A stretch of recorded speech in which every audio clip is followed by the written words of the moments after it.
Si fa luce sull'omicidio di Giuliano Velo, l'imprenditore di 67 anni originario di Fontaniva, ex appartenente alla Mala del Brenta, e di un uomo trovato senza vita poche ore dopo. La svolta è arrivata dopo settimane di indagini serrate. La Guardia Civile spagnola ha arrestato i 3 presunti responsabili del duplice omicidio. Era il 7 ottobre scorso, quando un comando armato avrebbe fatto irruzione e ucciso Velo nel rancho El Cantà, a Lorca, nel sud della Spagna, dove viveva da più di 20 anni. A finire in manette all'inizio di dicembre 3 persone, tutte pregiudicate. A darne notizia il delegato del governo della regione Murcia, Francisco Lucas. Secondo le ricostruzioni, sarebbero gli esecutori materiali dell'agguato in cui l'imprenditore 67enne venne ucciso a colpi di arma da fuoco davanti alla madre di 89 anni.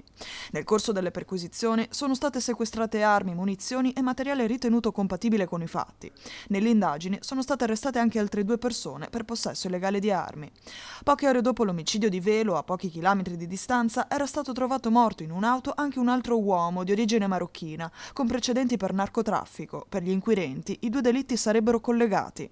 Il movente resta coperto dal segreto istruttorio, ma l'inchiesta non esclude legami con le recenti vicende giudiziarie di Velo, fondatore di un'azienda agricola specializzata in mango e avocado, già coinvolti in indagini sul traffico di droga. Ora l'indagine entra nella fase decisiva, resta da chiarire chi abbia ordinato l'esecuzione e per quale motivo.